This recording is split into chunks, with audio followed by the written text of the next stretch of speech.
ఈ రోజు మా అమ్మ అయితే మా చేలో పండిన ఆవాలండి మనం తాలింపు గింజలలో యాడ్ చేసుకుంటాం, అలాగే పికిల్స్లో కూడా యాడ్ చేసుకుంటాం కదా. ఆవాలు అయితే చాలా సింపుల్గా అయితే పండుతాయండి, ఈజీగా.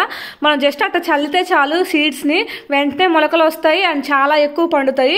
మేమైతే వేసాము, కొంచెం తీసుకొచ్చింది వాడుకోవడానికి లేవు అని చెప్పేసి తీసుకొచ్చేసి అవి బాగా ఎండబెట్టేసింది. తర్వాత ఒక రోజులో ఎండిపోయాయి. నెక్స్ట్ అయితే మనం లోపల ఉన్న సీడ్స్ అన్ని బయటకు రావడం కోసం అయితే ఇలా కొడుతుందండి. నార్మల్గా అయితే ఎక్కువ ఉంటే కర్రతో అయితే కొట్టాలి, ఇలా అయితే కర్రతో కొట్టాలి. ఒకసారి చూపిస్తున్నాను. ఇలా కర్రతో కొట్టాక మొత్తం రాలిపోతాయి ఆ గింజలన్నీ.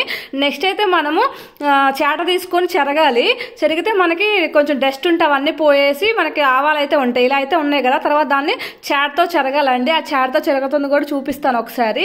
చెరిగేసి నెక్స్ట్ అయితే ఆవాలను కూడా కొంచెం డ్రై చేసుకోవాలి, కొంచెం ఎండపెట్టుకోండి, ఒక 2 hours 3 hours. తర్వాత యూజ్ చేసుకోవచ్చు. ఇవన్నీ మా పొలంలో పండియండి. అసలు ఆవాలు మనకి మందు కూడా కొట్టాల్సిన అవసరం లేదు, అంత బాగా పండుతాయి.